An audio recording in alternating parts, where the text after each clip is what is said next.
Ambati silks Kanchipuram sorry store now in Vijayawada. Exclusive పట్టు saris, సల్వాస్ and lehengas. Virat Kohli విధ్వంసం మొదలైంది. ఐపీఎల్ 2026 సీజన్ మొదలైనటువంటి తొలి మ్యాచ్తోనే విరాట్ కోహ్లీ యొక్క రికార్డుల మోత మొదలవడం ప్రారంభమైంది. ఈ మొదటి మ్యాచ్లో హాఫ్ సెంచరీ సాధించినటువంటి విరాట్ కోహ్లీ ఒక ఘనమైనటువంటి ఫీట్ సాధించాడు. ఐపీఎల్ చరిత్రలోనే ఎవరూ సాధించినటువంటి మరొక రికార్డును సాధించాడు. ఇప్పటికే ఐపీఎల్ అనేక రికార్డులను సొంతం చేసుకున్నటువంటి విరాట్ కోహ్లీ ఒక రకంగా చేజింగ్ మిషన్గా భావించేటువంటి విరాట్ కోహ్లీ ఇప్పుడు 2026 ఐపీఎల్ సీజన్లో కూడా ఆడుతున్నాడు. మొదటి మ్యాచ్లో అద్భుతమైనటువంటి బ్యాటింగ్ తోటి ఆర్సీబీని గెలవడంలో కీలక పాత్ర పోషించాడు. ఇప్పుడు తాజాగా సన్ రైజర్స్ హైదరాబాద్ పైన రాయల్ ఛాలెంజర్స్ బెంగళూరు విజయం సాధించడంలో కీలక పాత్ర పోషించినటువంటి విరాట్ కోహ్లీ 202 పరుగుల లక్ష్య ఛేదనలో 69 పరుగులు చేసి నాటౌట్గా నిలిచాడు. ఈ క్రమంలో విరాట్ ఒక అరుదైనటువంటి ఘనతను తన ఖాతాలో వేసేసుకున్నాడు. ఐపీఎల్ చరిత్రలోనే తొలి బ్యాటర్గా అవతరించాడు. ఛేదనలో 4000కు పైగా పరుగులు చేసినటువంటి బ్యాటర్గా ఒక రకంగా ఐపీఎల్ వేటగాడుగా మారిపోయాడు విరాట్ కోహ్లీ. చేజింగ్లో ఇన్ని పరుగులు ఎవరూ చేయలేదు ఇప్పటి వరకు. చేజింగ్ మాస్టర్ అని విరాట్ కోహ్లీని ఎందుకు అంటారు అనే దానికి ఒక నిదర్శనం ఇది.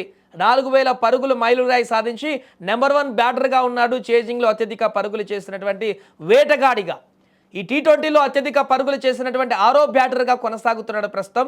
ఈ యొక్క క్రమంలో పాకిస్తాన్ ఆటగాడు షోయబ్ మాలిక్ను కూడా కోహ్లీ అధిగమించేశాడు.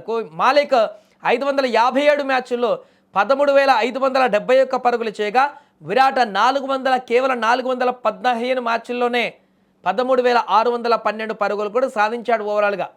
సో టెస్టులు టీ20లకు వీడ్కోలు పలికినటువంటి విరాట్ కోహ్లీ మళ్ళీ జట్టులోకి రావాలని మాజీ క్రికెటర్ అంబటి రాయుడు లాంటి వారు కూడా ఇప్పటికే అన్నారు.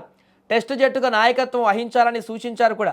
సన్ రైజర్స్ పైన 69 పరుగులతో అజేయంగా నిలిచినటువంటి కోహ్లీ పైన ప్రశంసల వర్షం కూడా కురిపించాడు రాయుడు. అయితే ఐపీఎల్లో అతడి నుంచి అత్యుత్తమ ఆట ఇంకా రాలేదని అభిప్రాయపడ్డారు. ఇంకా ఇప్పుడు మనం చూసింది కేవలం ట్రైలర్ మాత్రమే. ఐపీఎల్లో అతడి నుంచి బెస్ట్ గేమ్ ఇంకా రాలేదని చెబుతూ ఫిట్నెస్కు సంబంధించి ఎలాంటి ఇబ్బందులు లేవు, ఇప్పటికే మైదానంలో చురుగ్గా ఉన్నాడు.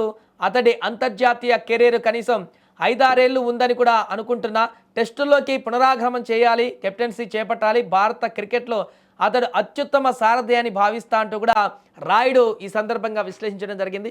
ఏదేమైనా కూడా మొదటి ఐపీఎల్ మ్యాచ్తోనే విరాట్ కోహ్లీ మరొకసారి తన రికార్డుల మోతను కొనసాగిస్తున్నాడు. ఇప్పటికే విరాట్ కోహ్లీ ఏ మ్యాచ్లో ఎక్కడ బ్యాట్ కొంత కూడా జులిపించినా కూడా ఏది కదిలించినా పరుగు కదిలించినా రికార్డుల మోతే మొదలవుతుంది. ఆల్రెడీ చాలా రికార్డులు బద్దలు కొడుతూ ఇప్పటికే అగ్రస్థానంలో కొనసాగుతూ ప్రపంచ బెస్ట్ బ్యాటర్గా ఎక్కడో పర్వతం మీద ఉన్నటువంటి విరాట్ కోహ్లీ క్రమక్రమంగా ఇక ఆడుతున్న కొద్దీ రికార్డులే అన్నట్టుగా కొనసాగుతున్నాయి.